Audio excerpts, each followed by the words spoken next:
कदीम जमाने की बात है। एक अजीमो शान सल्तनत पर एक ऐसा बादशाह हुकूमत करता था जिसका नाम सुनते ही माएं अपने बच्चों को सीने से लगा लेतीं और बाजारों में सन्नाटा छा जाता। सुल्तान कहरमान अपने नाम की तरह कहर की अलामत था।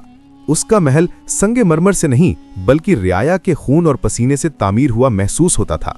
उसके दरबार में इंसाफ नहीं सिर्फ हुक्म चलता था।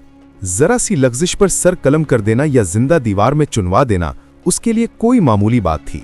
सुल्तान का मानना था कि हुकूमत सिर्फ औक के तवस्सुत से की जा सकती है। उसके जासूस शहर के चप्पे चप्पे में फैले हुए थे। कोई शख्स अपने घर के सहन में भी बादशाह के खिलाफ बात करने की जुर्रत न करता।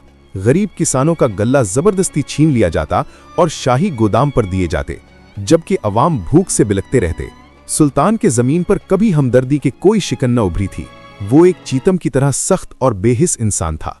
एक सुबह जब सूरज की पहली किरण ने महल के मीनारों को छुआ, शहर भर में मुनादी करने वालों ने धूल पीट कर ऐलान किया कि तमाम रियाया दोपहर के वक्त शाही मैदान में जमा हो जाएं। लोग सहम गए। सबके जहनों में एक ही सवाल था, न जाने किसकी शामत आई है। क्या फिर कोई नया टैक्स लगने वाला है या किसी बेगुनाह को तख्तेदार पर लटकाया जाएगा? मुकर्ररा वक्त पर पूरा शहर मैदान में मौजूद था। खौफ की वजह से सांसें रुकी हुई थीं। सुल्तान कहरमान अपने पूरे जाहो जलान के साथ बालकनी में नमूदार हुआ, लेकिन आज इसके चेहरे पर वो रिवायती गुस्सा नहीं था। उसने गला साफ किया और बुलंद आवाज में कहना शुरू किया, ऐ मेरी रियाया, आज मैं तुम्हारे सामने एक बादशाह की हैसियत से नहीं बल्कि एक इंसान की हैसियत से खड़ा हूं। मैं जानता हूं कि मैंने अब तक तुम्हारे साथ क्या सलूक किया है।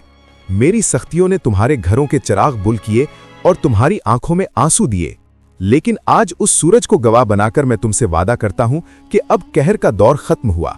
आज के बाद मेरा हर फैसला इंसाफ पर मबनी होगा। मेरी ताकत तुम्हारी हिफाजत के लिए होगी, तुम्हारे इस्तेहसाल के लिए नहीं। मैं तारीख में एक जालिम नहीं बल्कि एक शफीक और नरम दिल बादशाह के तौर पे याद रखा जाना चाहता हूं। मैदान में एक लम्हे के लिए कब्रिस्तान जैसी खामोशी छा गई। लोग एक दूसरे की शक्लें देखने लगे। किसी को यकीन नहीं आ रहा था। कुछ ने सोचा कि शायद बादशाह का ज़हनी तवाज़ुन बिगड़ गया है, तो कुछ इसे एक नई चाल समझ रहे थे। लेकिन आने वाले महीनों ने साबित कर दिया कि सुल्तान बदल चुका है। अगले चंद माह सल्तनत के लिए सुनहरी दौर साबित हुए। शाही गोदामों के दरवाजे गरीबों के लिए खोल दिए गए। विवाओं और यतीमों के लिए वजीफे मुकर्रर हुए। सुल्तान खुद भेस बदलकर रातों को गलियों में घूमता ताकि मालूम कर सके कि कोई भूखा तो नहीं सो रहा। वो अदालतों में बैठकर खुद मजलूमों की फरियाद सुनता। जो लोग कल तक उसके नाम से कांपते थे आज उसकी तवील उम्री की दुआएं मांग रहे थे। लेकिन महल के अंदर एक शख्स ऐसा था जिसे ये तब्दीली जहर लग रही थी। वो था सुल्तान का वज़ीर खास मंसूर। मंसूर एक मक्कार, हासिद और साजिशी इंसान था। उसका असर और रसूख बादशाह के जुल्म की बदौलत था, और अब जबकि बादशाह नरम दिल हो गया था, मंसूर की ताकत कमजोर पड़ रही थी। उसे डर था कि अगर यही हाल रहा तो इसकी अहमियत खत्म हो जाएगी।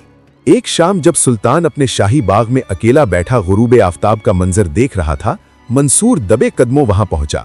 उसने बड़े अदब से झुककर सलाम किया और हिम्मत जमा करके पूछा, आलीजा, माफी चाहता हूं, लेकिन एक सवाल बहनों से मेरे सीने में आग की तरह दहक रहा है। आप वो बादशाह थे जिसके इशारे पर जमीन लरसती थी। फिर अचानक ऐसा क्या हुआ कि आपने शेर की खिसलत छोड़कर मोम का दिल अपना लिया? इस तब्दीली का राज क्या है? सुल्तान ने एक लंबी आह भरी और अपनी आंखें बंद कर लीं। कुछ देर बाद वो बोला, मंसूर, इसका सबब कोई किताब या कोई वाज नहीं बल्कि कुदरत का वो सबक है जो मैंने अपनी आंखों से देखा। कुछ अरसा पहले मैं शिकार के इरादे से जंगल की तरफ निकला। मैंने देखा कि एक छोटी सी लोमड़ी अपनी जान बचाने के लिए भाग रही थी। वो इसके पीछे एक फनकार कुत्ता लगा हुआ था।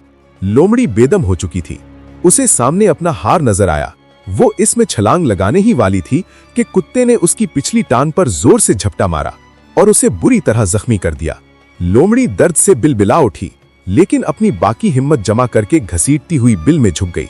वो कुत्ता अपने फतह पर उखड़ता हुआ वहां से निकला। बादशाह ने बात जारी रखी। मैंने सोचा कि देखूं आगे क्या होता है। वो कुत्ता अभी कुछ ही दूर गया था कि एक बस्ती के करीब एक आदमी ने उसे देखा। कुत्ता उस पर भौंका तो उस आदमी को गुस्सा आ गया। उसने जमीन से एक भारी पत्थर उठाया और पूरी कुव्वत से कुत्ते की तरफ उछाला। वो पत्थर कुत्ते की इसी टांग पे लगा जिससे उसने लोमड़ी को जख्मी किया था, और कुत्ता वहीं तड़कने लगा। उसकी टांग टूटकर बेकार हो गई। मंसूर बड़ी दिलचस्पी से सुन रहा था। सुल्तान ने आगे कहा, अभी मैं हैरत ज़दा ही था कि वही आदमी अपने राह पर चल पड़ा।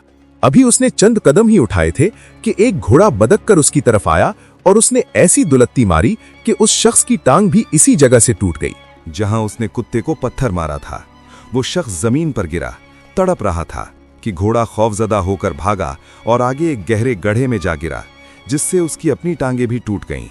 सुल्तान की आवाज लरजने लगी। मंसूर, वो मंजर देखकर मेरे रोंगटे खड़े हो गए। मुझे ऐसा लगा जैसे कायनात का वो खालिक मुझसे कह रहा हो कि ऐ इंसान, तू जिसके साथ जो करेगा वही तेरे पास लौट कर आएगा। मैंने सोचा कि अगर एक कुत्ते, एक लोमड़ी और एक घोड़े की अमन का बदला इतनी जल्दी मिल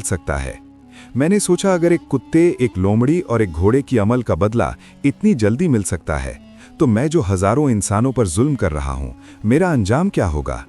इस खौफ ने मेरा दिल बदल गया और मैंने तय कर लिया कि अब सिर्फ खैर बांटूंगा ताकि मेरे साथ भी खैर हो। सुल्तान की बात सुनकर मंसूर के चेहरे पर एक अजीब सी मुस्कुराहट आई, जो तंज और हकारत का मजमुआ था। उसने दिल में सोचा, बादशाह अभी बुज़दिल हो गया है, ये किस्से कहानियां उसे कमज़ोर कर चुके हैं। अब वक्त आ गया तो उसे कमज़ोर बूढ़े को हटाकर मैं इस तख्त पर बैठूं। मंसूर वहां से उठा और तेजी से सीढ़ियों की तरफ बढ़ा। उसके दिमाग में बगावत के मंसूबे गर्दिश कर रहे थे। वो सोच रहा था कि किस तरह फौज के सिपा सालार को अपने साथ मिलाएगा और रात के अंधेरे में सुल्तान का काम तमाम कर देगा। वो अपनी ताकत के नशे और घमंड में इतना मगन था कि उसे सीढ़ियों पर फैली हुई चिकनाहट नजर न आई। जैसे ही उसने पहला कदम रखा, उसके पांव फिसला।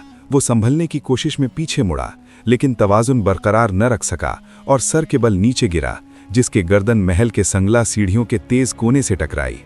एक गर्दनाक चीख निकली और अगले ही लम्हे मंसूर की गर्दन के 2 टुकड़े हो चुके थे। वो साजिश जो अभी इसके दिमाग में जन्म ले रही थी, वहीं दम तोड़ गई। कुछ देर बाद जब खादिमों ने उसकी लाश देखी तो सुल्तान को इत्तला दी गई। सुल्तान वहां पहुंचा। उसने अपने वजीर की बेजान लाश को देखा और सर झुकाकर बोला, मंसूर, तुमने मेरी कहानी सुनी तो सही, मगर उससे सबक न लिया। तुमने मेरे खिलाफ बुरा सोचा और कुदरत ने तुम्हें तुम्हारे इरादे की मोहलत तक न दी।